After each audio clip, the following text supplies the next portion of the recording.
Hello students. तो आज हम करने जा रहे हैं आपकी बुक की बहुत important theorem, basic proportionate theorem, जिसे बच्चे मोस्टली शॉर्ट फॉर्म में बीपीटी बोलते हैं, लेकिन एग्जाम में कभी नहीं लिखना। ठीक है, एग्जाम में उसे बेसिक प्रोपोर्शनेट थ्योरम ही लिखना है। ठीक है, और उसे थेल्स थ्योरम के नाम से भी जाना जाता है, थेल्स थ्योरम भी बोलते हैं उसे। क्या कई बार ऐसा लिखा हुआ आ जाता है, state and proof Thales theorem. ठीक है, क्या बोला मैंने, क्या बोला, स्टेट एंड प्रूफ।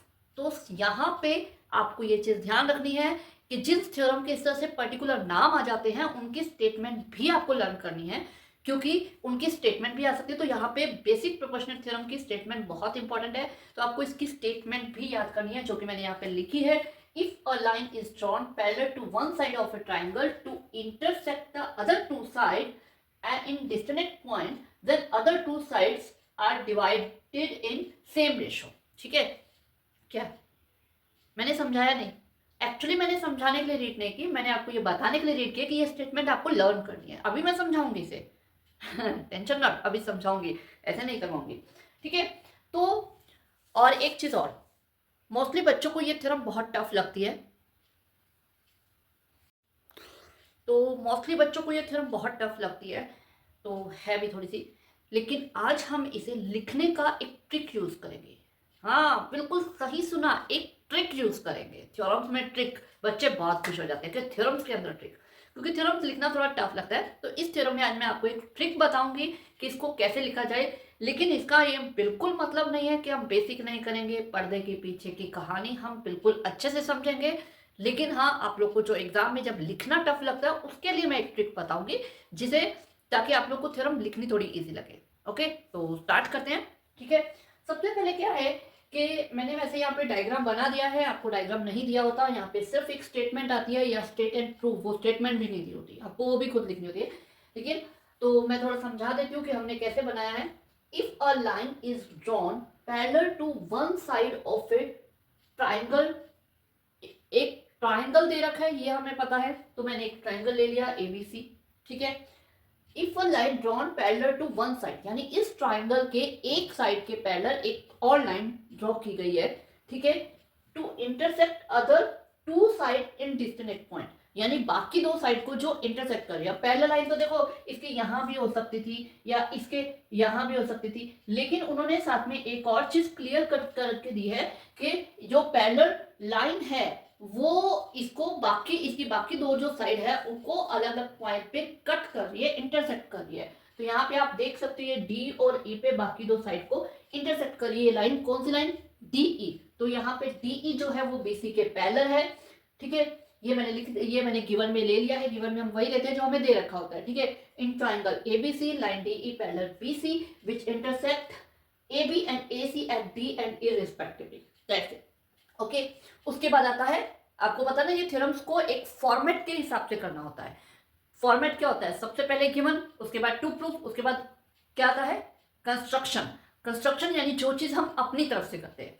ठीक है, और उसके बाद प्रूफ। ठीक है, तो वही है, सबसे पहले मैंने गिवन आपको बता दिया है, अब हम करेंगे टू प्रूफ कि हमें इसमें प्रूफ क्या करना है। Then the other two sides are divided in same ratio। क्या प्रूफ करना है कि बाकी की दो जो साइड है, मतलब ये जिस साइड के पैरेलल है उसको छोड़ देना है, बाकी की दो साइड लेनी है। तो बीसी के पैरेलल है, बीसी को हम छोड़ देते हैं, बाकी दो साइड, एक तो ए भी आ गई, एक एसी आ गई। इसे ये डिवाइडेड इन सेम रेशियो, इसे क्या है, ये डिवाइड करती है। कौन डिवाइड करता है, आप डिवाइड करते हो, मैं करती हूँ, या बीसी कर रही है, नहीं, इसे डिवाइड कर रही है वो लाइन जो इसके ऊपर एक्स्ट्रा है, इस ट्राइंगल के अलावा है, तो वो लाइन है डीई। तो ये डीई लाइन जो है ये बाकी दो साइड को डिवाइड कर रही है। अब इस ए बी साइड के ऊपर पॉइंट है डी, डीई लाइन का पॉइंट क्या है, डी, डी पे इंटरसेक्ट कर रही है। तो यानी कि इस पॉइंट पे इस लाइन को ये डिवाइड कर रही है, कहाँ डिवाइड कर रही है, एडी और डीबी, इस तरह से डिवाइड कर रही है, सेम रेशो, यानी कि रेशो हमें लेनी है। तो जो ए बी लाइन को ये डिवाइड कर रही है वो है, हम इसे अदर कलर से लिखते हैं ताकि ध्यान रहेगा कि हमें प्रूफ क्या करना है, A D upon D B. ठीक है, ये और दूसरी लाइन को कहाँ डिवाइड कर रही है, ई पॉइंट पे, तो ए ई इसकी रेशो बन जाएगी ए ई अपॉन ई सी। ओके, तो और क्या बोला है, सेम रेशो, सेम यानी इन दोनों की जो रेशो आई है ये सेम है। तो सेम को हम डेनोट करते हैं बहुत प्यारे से साइन से, जिसे हम इक्वल टू बोलते हैं। ठीक है, तो A D upon D B equal है ए ई अपॉन ई सी की, ये हमें इसको प्रूफ करना है। ठीक है, तो अब हम इसमें छोटी सी प्यारी सी एक छोटी सी कंस्ट्रक्शन करेंगे, ठीक है। कंस्ट्रक्शन क्यों करेंगे ये आगे चल के आपको समझ में आ जाएगा। फिलहाल मैं आपको बता देता हूँ कंस्ट्रक्शन क्या करेंगे। कंस्ट्रक्शन हम करने वाले हैं जॉइन BE एंड CD, ठीक है। यहां पे हम BE एंड CD को ज्वाइन करना है, ठीक है। उसके बाद और क्या करना है, draw DM perpendicular on AC and EN perpendicular on AB, ठीक है। यहां से D से हम एक परपेंडिकुलर आपको पता है बिल्कुल जो सीधी लाइन होती है, ठीक है, ये हम ड्रॉ कर देंगे। इसके ऊपर 90 डिग्री का एंगल बनाता है, हमें पता है। तो E से आ जाएगा EN, ओके। ये दो हमने परपेंडिकुलर ड्रॉ कर लिया, ठीक है। तो अब हम इन दोनों परपेंडिकुलर हमने क्यों लिया है, क्योंकि आगे चल के हम एरिया लेने वाले हैं और एरिया का फॉर्मूला हम लगाने वाले हैं half into base into height. तो हाइट क्या होती है, जो डायरेक्ट सीधा मतलब किसी भी चीज की हाइट, देखो अगर आपको कोई मान लो ये पहाड़ दे रखा है, मतलब एक माउंटेन बना रखा है, इसकी हाइट हम डायरेक्ट इसकी सबसे ऊंचे वाली पिक से देंगे कि उसकी हाइट, तो उसे हम परपेंडिकुलर ड्रॉ करते हैं 90 डिग्री का। तो यही हमने यहाँ पे किया है, हमें यहाँ पे जो हाइट लेनी है उसे हमने इस तरह से ड्रॉ कर दिया। तो अब हम चलते हैं इसके प्रूफ पे।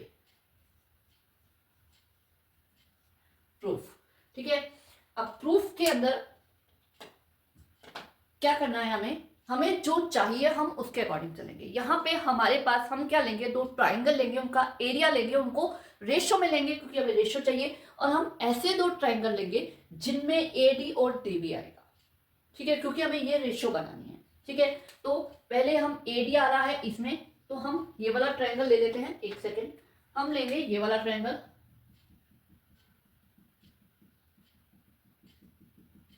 इसमें आप देख रहे हो AD हमारे पास हमें मिल जाएगा। उसके बाद हमें चाहिए DB, तो DB जो है वो आ रही है इस ट्रायंगल के अंदर। तो ये ट्रायंगल हम दूसरा ले लेंगे। क्लियर हुआ, मैंने इसे थोड़ा हाईलाइट किया ताकि आप लोग को समझ में आ सके हम कौन सा ट्रायंगल ले रहे हैं। तो यहाँ पे ले लेते हैं area of triangle ADB upon area of triangle DBE। Clear, ठीक है। अब आपको पता है क्योंकि हमारे पास परपेंडिकुलर है, तो हमें इसका एरिया कैसे हम लेते हैं, half into base into height. इसका भी area half into base into height, ठीक है। अब जो ट्रिक मैंने बताया था यहां तक, ठीक है। इसके बाद हमें लिखना कैसे, लिखना बड़ा इजी है। देखो क्या करना है, हाफ ऊपर ले लिया, हाफ हमने नीचे ले लिया। अब हम क्या करेंगे कि ये ले लेंगे जो हमें चाहिए, AD DB, ये ले लिया हमने रेशो में। उसके बाद हमें क्या लेना है, हमें लेना है जो हमने परपेंडिकुलर लिया था सेकेंड टाइम पे लिया, क्योंकि AB लाइन की बात करें तो AB लाइन के ऊपर परपेंडिकुलर EN आ रहा है, तो ये हम ऊपर नीचे ले लेंगे। बिना सोचे समझे इनको ऊपर नीचे ले लेना है, हमें बिल्कुल क्लियरली पता है। क्योंकि यहाँ पे क्या होगा कि ये 1/2 से कट जाएगा, EN से कट जाएगा, और ये आपको इक्वल टू आ जाएगा AD अपॉन DB, जो हमें यहाँ पे चाहिए, जो हमें टू प्रूव करना है, ठीक है। ये सोचने में टाइम लगेगा, तो सिंपल बात है कि 1/2 AD अपॉन DB, और हम इस AD के ऊपर जो परपेंडिकुलर आना है EN। अब दिमाग में डेफिनेटली ये क्वेश्चन आएगा, अगर जो बच्चे समझ के करना चाहते हैं कि EN जो है वो ADB के ऊपर उसकी हाइट बन रही है, उसका परपेंडिकुलर है, समझ में आ रहा है हमें, लेकिन ये DBE की कैसे बन रही है, क्योंकि उससे तो बाहर जा रहा है ना, ठीक है। ये ट्रिक है आपको लिखने का, ट्रिक आप ले लीजिए, लेकिन हमें बेसिक भी समझना है, ठीक है। तो ये क्यों है, देखो क्या है कि ट्रायंगल की हाइट वो होती है जो उसकी सबसे बड़ी पिक, जैसे अगर इसकी हाइट में कहूँ, इसका जो सबसे ऊंचे वाला पार्ट होगा उससे डायरेक्ट जो लाइन, ये तो अचानक पूरा इक्वल है, लेकिन अगर ऊपर नीचे हो तो जो सबसे ऊपर वाला पार्ट होता है उससे जो हम लेते हैं नीचे परपेंडिकुलर ड्रॉ करते हैं उसे हाइट लेते हैं। अगर हम कोई भी ट्रायंगल ले ले, मान लो हमने ऐसा ट्रायंगल ले लिया, तो ये हम हाइट ले लेते हैं। अब क्या है कि ये जो ट्रायंगल है ना, ये ट्रायंगल कुछ इस टाइप का बना हुआ है, दिस टाइप। अब इसके सबसे ऊंचे वाला जो पीक है वो ये है। अब इसकी हाइट आप देख सकते हो, इसका जो परपेंडिकुलर से इसका जो बेस है हम हाइट लेंगे वो ऐसे जाएगी, वो इससे बाहर जाती है। मैंने पहले भी कुछ शब्द में बताया है कि हाइट का मतलब ये बिल्कुल भी नहीं होता कि वो उसके अंदर हो परपेंडिकुलर। मैंने एक वीडियो भी बनाया था एल्टीट्यूड का, तो एल्टीट्यूड जरूरी नहीं है उसके अंदर से हो, वो सिंपल ये होता है कि उसकी हाइट लेनी होती है हमें, तो हम डायरेक्ट हम इस तरह से बाहर से भी ले सकते हैं। तो यही चीज यहाँ पे है कि ये ट्रायंगल आप देख सकते हो, इस ट्रायंगल में आप इस तरह से, ये इसका बेस है और इस कोने की इस जो पीक है इसकी जो हाइट है वो ये आ रही है, ठीक है। तो इसलिए इसकी हाइट हमने EM ली है। ये है बेसिक पर्दे के पीछे की कहानी, लेकिन जो ट्रिक है वो डायरेक्ट है 1/2 AD/DB। उसके बाद देख लो हम AB की बात कर रहे हैं, तो AB लाइन के ऊपर जो परपेंडिकुलर है वो ऊपर नीचे लिख दिया, कट कर दिया, AD/DB हमारे पास आ गया। Okay clear. और इसे हम 1 मान लेंगे, ठीक है। बाकी ये हम रब कर देते हैं, ठीक है। तो उसके बाद इसे 1 मान लिया। अब हमें दूसरी साइड AE/EC चाहिए, तो इसलिए हम दूसरी साइड के ट्राइंगल लेंगे। तो दूसरी साइड के ट्राइंगल अब हम क्या लेंगे, देखो इसी ट्राइंगल को अगर मैं छोटा सा एक और बना दूं, ABCDE,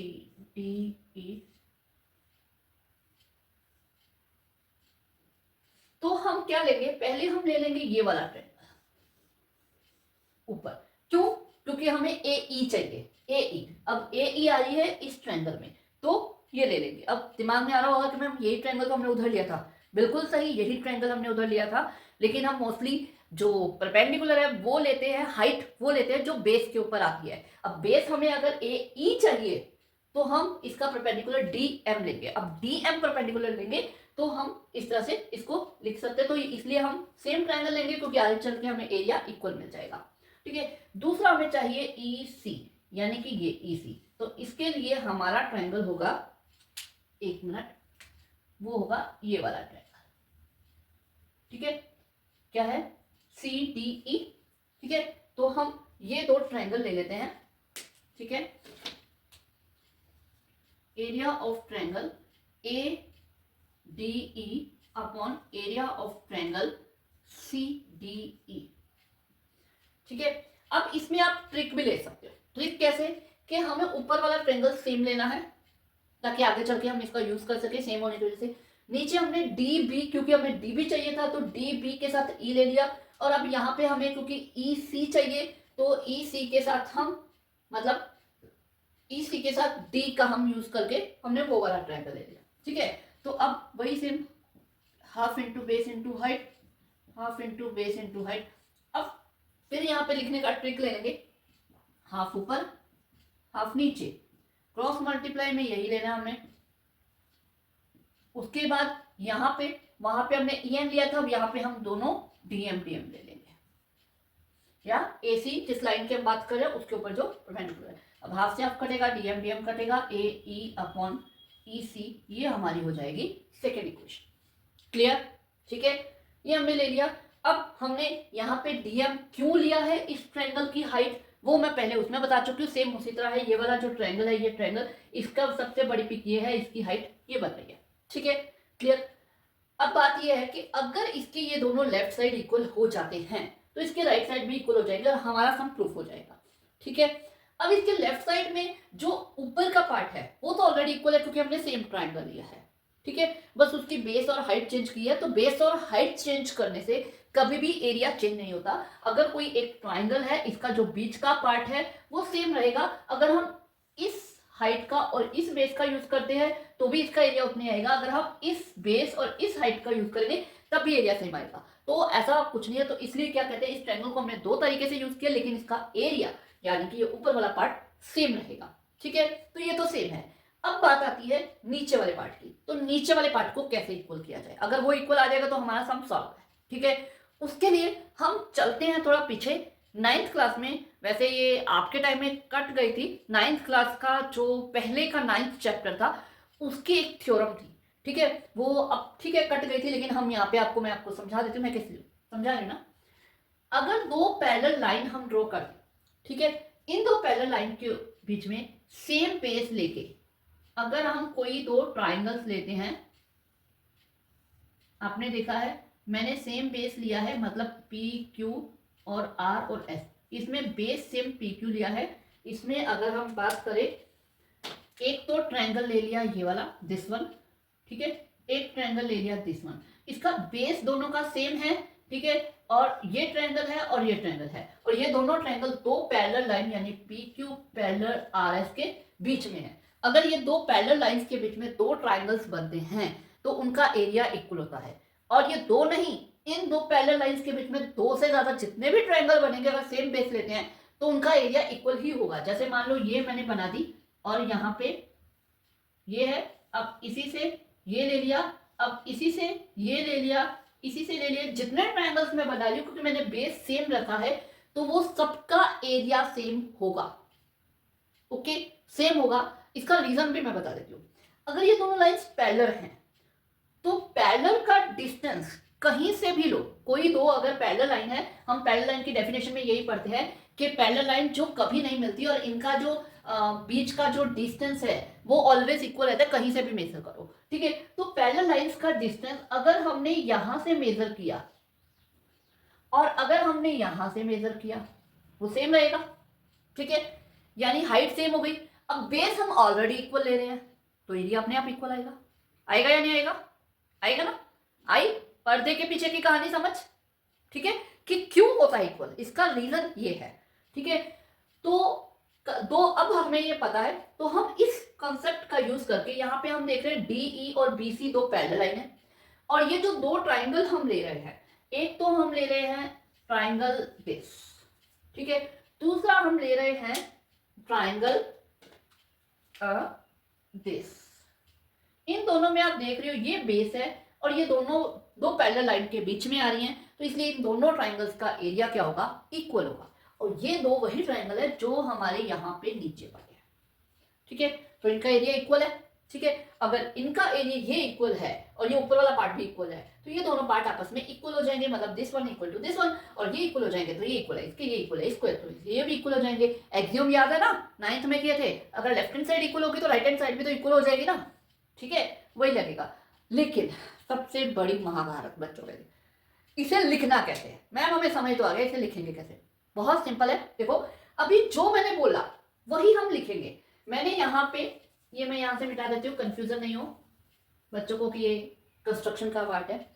तो अभी जो मैंने बोला है वही लिखूंगी कि क्या, पहले तो ये दोनों ट्राइंगल उठाने हैं, triangle DBE and triangle CDE are on, क्या बोला था मैंने?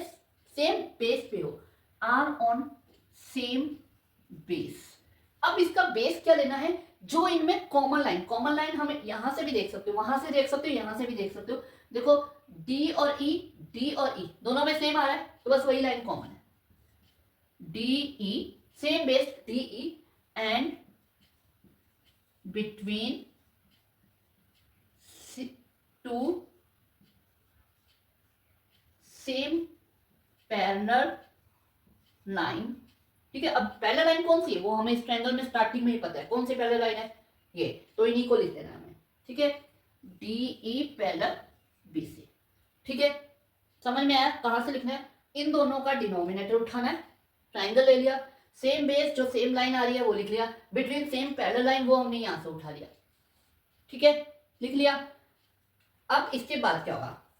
अगर ये दोनों, तो उससे क्या हो जाएगा, देयरफॉर क्या हो जाएगा, एरिया ऑफ ट्रायंगल DBE, हमें इन दोनों का नीचे वाला पार्ट, देखो हमें ये नीचे वाला पार्ट हमें सेम करना था तो इसको सेम कर देते हैं, सिंपल, ठीक है। Area of triangle DBE equal है एरिया ऑफ ट्रायंगल, दूसरे के नीचे क्या है, CDE, ठीक है, ये इक्वल हो गया। अब हम इसे हम नाम दे देते हैं थर्ड इक्वेशन। अब क्या करेंगे, फ्रॉम 1, 2 एंड थर्ड, क्यों? क्योंकि थर्ड में इसके डिनोमिनेटर सेम हो गए, 1 और 2 में ये ऊपर वाले इक्वल है तो ये पूरा पार्ट इस पूरे पार्ट के इक्वल हो गया, तो यही हम लिख देते हैं, ठीक है। क्या लेंगे हम यहाँ पे इक्वेशन 1, 2 एंड 3, फ्रॉम 1, 2 एंड 3, यहां से ये उठाओ, यहां से ये उठाओ, area of triangle ADB upon area of triangle